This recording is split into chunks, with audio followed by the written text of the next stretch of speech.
Okay, hello everyone. So I'm really glad today to be in this new room, which is all about open science and tool and technologies. And so I'm here to speak about empowering social scientists with web mining tool. So we will see together what is web mining and how we can teach researchers how to do so, and what tool we developed to help them achieve amazing tasks. So hello everyone. I am Guillaume Plic, aka Yomgi the Real on the internet. It's a youth mistake, and so I am a research engineer for a research laboratory in France, which is called Sciences Po Media Lab, but we will talk about that a bit more later. So what is web mining? So who here knows about web mining? Okay, that's nice. So then I will skip. So what is web mining? Just a reminder for everyone. So I will only talk about web mining as a tool to be able to collect data from the web, and afterwards how we are going to analyze this data and produce insights from this data. So basically, on a technical point of view, web mining is actually two or three things. The first thing being scraping. So what is scraping? Scraping is the act of retro-engineering the HTML of a web page to be able to extract back the data that produces the HTML page. So for instance, here you have an example, which is a page from the Echo.js website, which is actually a Hacker News for JavaScript, basically. And so scraping would be to open your inspector, check how the HTML has been written to display this visual page, and try to extract from the HTML the data that we are interested in. So for instance, here it would be the title of the articles shared and the link to the articles shared, and so on. So this is the first thing, scraping. So extracting data from web pages using retro-engineering and so on. So scraping. The second thing web mining is actually crawling. So crawling is a bit different. Here we are going to design a bot or a spider or a program which is going to browse the web automatically, and that will slowly compose a network of pages, of sites, etc. And we are interested in two things. What is the actual content on those pages, and what is the network that is drawn by this whole navigation on the web. So scraping, crawling, and the third thing is actually collecting data from APIs. So nowadays, for instance, Facebook or Twitter or LinkedIn share some data with you, and so we can use and leverage their APIs to be able to collect data and then gain some insights. So this is it. Web mining here, for the purpose of the talk, will be scraping, crawling, APIs. So the question is, why is this useful to social sciences? I'm putting social into brackets because basically it could be useful to any science, I guess, so physics or chemistry or so on. But since I'm working for social scientists, I will speak from the point of view of social sciences. So why is this useful to collect data on the web? So the bad take on this is actually, okay, every social sciences data collection is biased. If you do, for instance, questionnaires, or if you do interviews, you have biased data, which is mostly due to what we call the observer's paradox. So when you ask people something, they will be biased because you are asking them the thing, and you are in the room observing them, and so on. The thing which is really interesting with the internet is that people express themselves without being asked to. So they are just going to express their opinion, but nobody is observing. I know, lol, because I'm observing right now. And so it's less biased. So web mining would be a superior source of data for social sciences because it's not biased. So this is the bad take. The good take on this is that internet data come with its own biases. For instance, if you collect data on Google Trends, of course you have other biases that you will find, and you should be aware of those biases. And so to be able to control and manage those new biases, you have to apply media studies and science and technology studies, which is a large field of social sciences which study those issues. And so the conclusion, the good take on this is that web mining is still another very, very interesting and very large data source. So why not collect it? We should collect it because it's just a good thing, and we can. So yeah, the issue here is that web mining is hard. Okay, to be able to perform web mining tasks, to be able to scrape, to crawl, you need to know the web. And when I say the web, I say the whole web. So you need to know how DNS works, HTTP works, HTML works, CSS works, JS, the DOM, AJAX, SSR, CSR, XPath, and so on. You've got a lot of things to know and learn about the web to be able to like read-through engineer it. So how do you teach researchers, and for instance, social scientists, those web technologies? So basically the same as everyone else. So you could like teach them CSS and HTML and so on, and try to like empower them through this teaching. But what most consider as an easy layer of technologies, I don't know here, but there is like a misconception in technologies that says that the web is actually really easy. It's really not, and we are really standing on the shoulders of giants. Does someone here has already tried to teach someone who is like new to the web technologies how the web actually works? Did someone does this job? Okay. Usually when you do that, you remember, like, you notice that you are standing on a huge mountain of skills, which is actually really daunting. So it's not really easy to teach people about web technologies. So another question here is how to teach researchers how to scrape, for instance. So they know about web technologies, they know a bit about JavaScript and Python. So how can we empower them and teach them how to scrape? And then you also have other issues, which are a bit different, which as, for instance, you are fighting the platforms and their APIs. Platforms will try to like prevent you from applying scraping and crawling. You've got some legal issues in some countries. In some countries, for example, Denmark, like teachers avoid teaching people scraping because it's considered like lockpicking, for instance. It's considered a bit illegal or gray. And you have to wiggle when you publish something using scraping, because sometimes you have to say, oh no, I did not scrape. I had a monkey army clicking on the button really fast. So you have a lot of hoops to jump through. And what's more, and this is something I really want to stress today, is that Jupiterizing researchers is not a solution. Sometimes we say, okay, we are going to empower researchers, we are going to teach them everything they need to know, they are going to learn Python, Jupyter, web technologies, and they are going to scrape by themselves. This is a really good solution, but it's not really applicable to the real world. So, for instance, and what's more in social sciences, some researchers don't have the time nor the will to learn all those skills. And we should be okay as a community, we should be okay with that. It's okay. Researchers don't have to learn the skills. And the question then is, how are we going to empower them all the same? And what's more, and this is the second point again against the Jupiterization of researchers, is that web mining is actually really, really, really hard. It's really a craftsmanship. Basically, web mining is a job. It's not a skill. So internet, for instance, is a dirty, dirty, dirty place. So you've got conventions, basically. So you are supposed to code a website like correctly, cleanly, but basically everything is really badly implemented. And so browsers today are really like heuristical wonders. They have a lot of routines and programs to make sure that the web page that you send, which is really messy, will be read by the browser correctly. So you have to know all of those things when you want to do web mining. What's more, you need to know about like things which are considered advanced in informatics, which is, for instance, how to multi-thread a program, how to parallelize things, how to throttle your HTTP request. And if you don't know how to do that, you will harm actual people. For instance, at the beginning of our journey, we did not know how to throttle HTTP requests.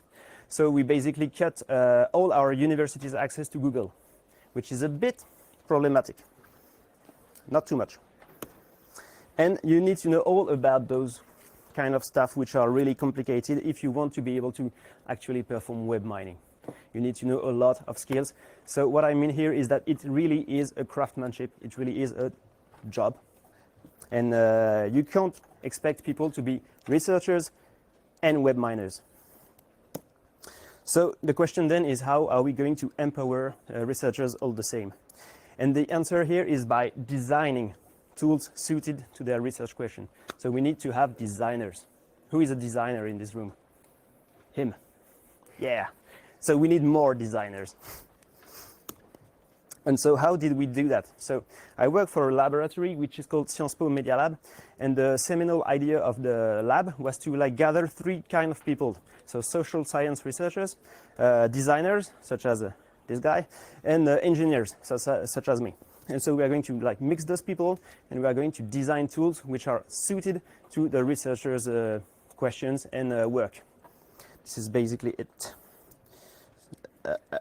So what I propose here is to guide you through some of the tools we designed to be able to like really empower social scientists to perform web mining tasks.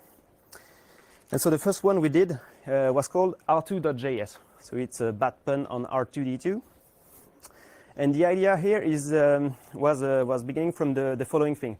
If you know about like modern web technologies, you will fastly encounter something which is called like dynamic rendering, which means that the page is not rendered on the server, it's rendered on the client using JavaScript and so on. It's really complicated. And if you want to emulate this to be able to scrape, it's kind of difficult.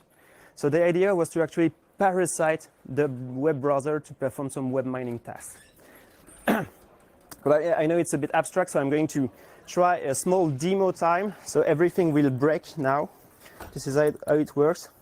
So for instance, let's say you have a researcher who wants to scrape this web page, get the whole list as a CSV table. So you're going to go to the page, and then you are going to inject some parasite code to help you like scrape the data and provide the researcher with the data. So I use a bookmarklet, which is called R2, which is loaded directly into the web page context. And R2 is going to help me to do some stuff. First, it can do some sound, which is its most interesting feature. Then I will be able to use like something like old school jQuery. And using like CSS stuff, really basic stuff, I will be able to scrape data. So here I'm just attempting to like scrape the data from the website, but directly within the web page's JavaScript context. And when I have that, I'm also able to help the researchers by doing this thing.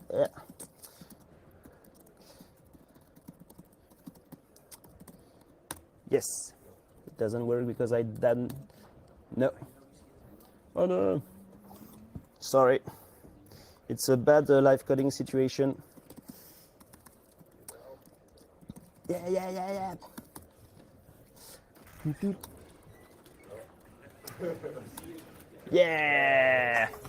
Yeah. Yeah, and so now I have like the data that does not work. So basically, I've scraped the thing as a CSV file, and I'm now able to provide it to the researchers. The main point here is that it's still code, but the fact is you can like use this same code to generate bookmarklets, custom bookmarklets for the researchers. So it means that I will go to this kind of interface, I will paste my code here, and then I will create something which is actually a bookmark for the researchers. You just have to copy it on his web browser, and then he will only go to this page, click on the button, and it will download the CSV for him. And so for this kind of scenario, we have researchers that like do some really qualitative search on a website and just want to like pick some list and aggregate them. And so we use this tool, R2.js, to provide them with this kind of like ad hoc and tailored bookmarklets. So this is the first thing, R2.js. The question here is that can we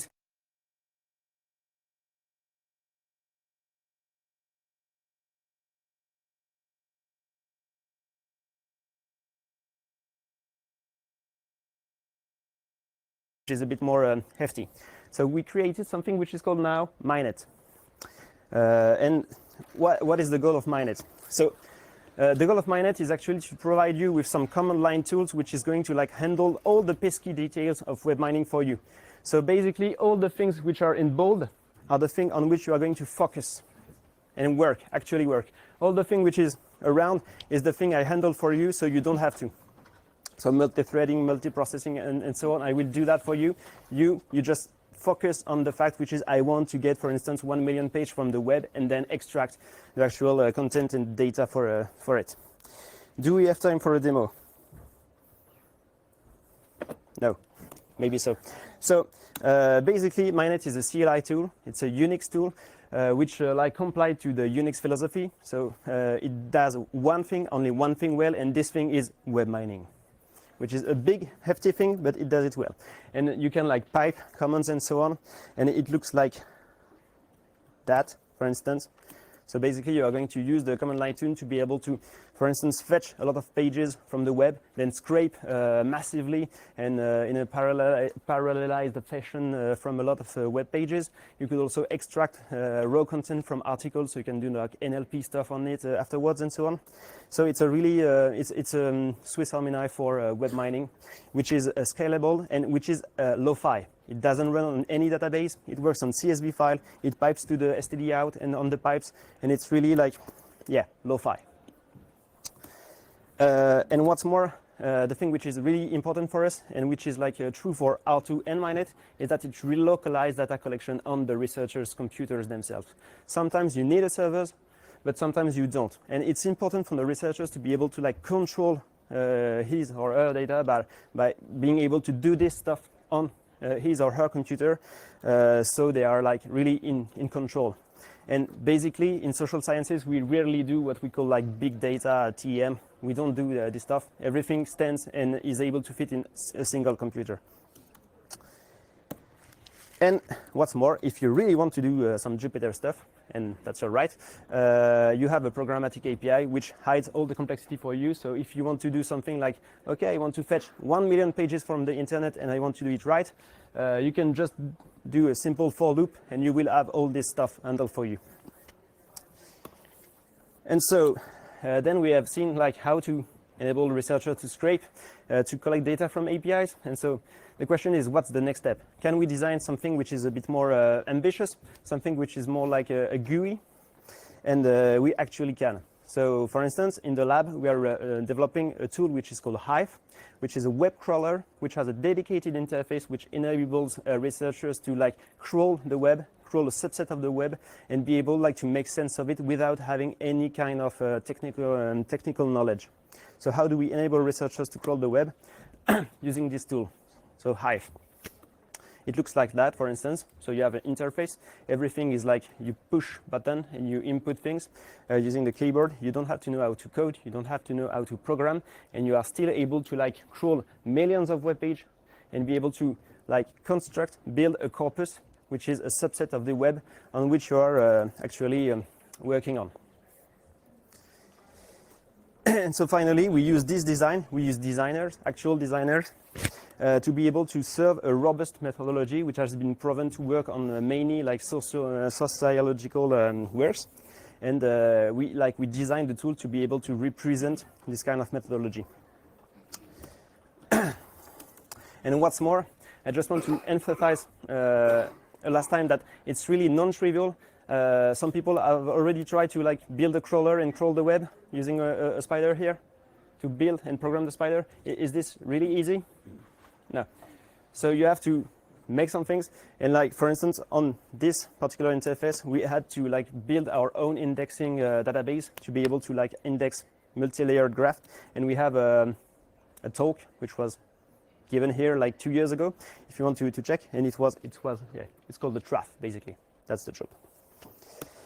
Yeah, so as a conclusion, my main point here is that researchers should not be expected to like learn all the ins and outs of web mining and programming. And so there is always a trade-off when you design tools for them, suited to their needs, between scalability, so how much data they can handle and fetch, and usability, so how easy is it to use the tool and to do this kind of stuff. So we need to be able to design a user path, and to do so we need to be able to take a step back on what we are doing and take the time to like abstract our design path. And I hope that's what we are doing right now. So what's the future? We would like to do a GUI for Mainnet, so the researchers are able to like use it without needing to learn the Unix command line. And so if anyone is up for it, we need people. We are recruiting also. And thank you for listening.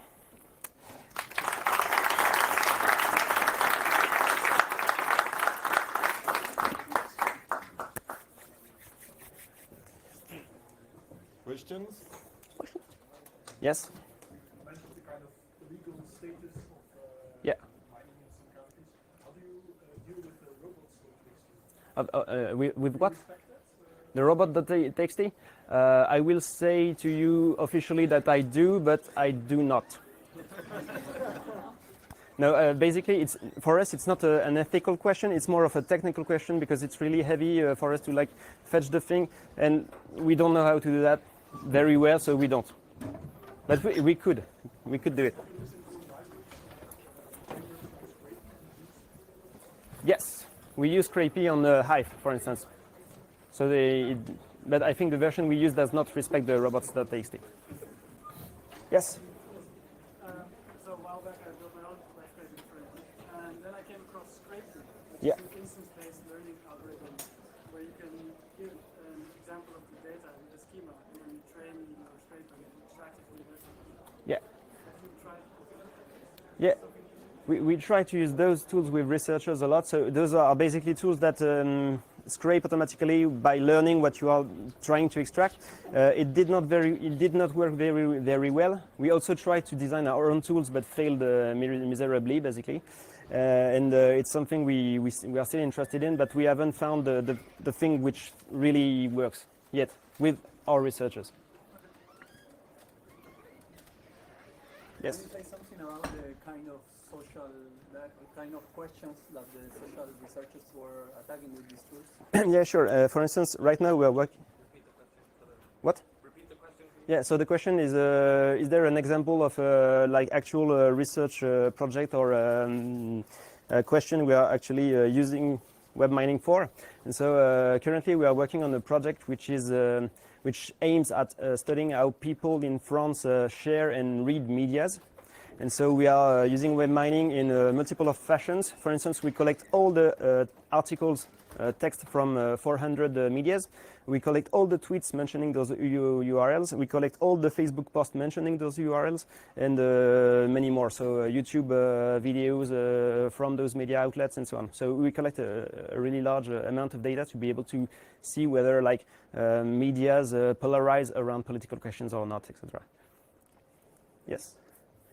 How did you manage to afford blocking of social networks from your scraping? To afford what? I mean, how do you deal with the automatic blocking or Okay. Facebook and whatever? So for Facebook, there is a trick which is actually interesting, which is that they still need to serve a mobile application, which is heavily used in India. And in India, like they can't restrict it because else you will like block users. So you can like hit on it like a madman, and it still works.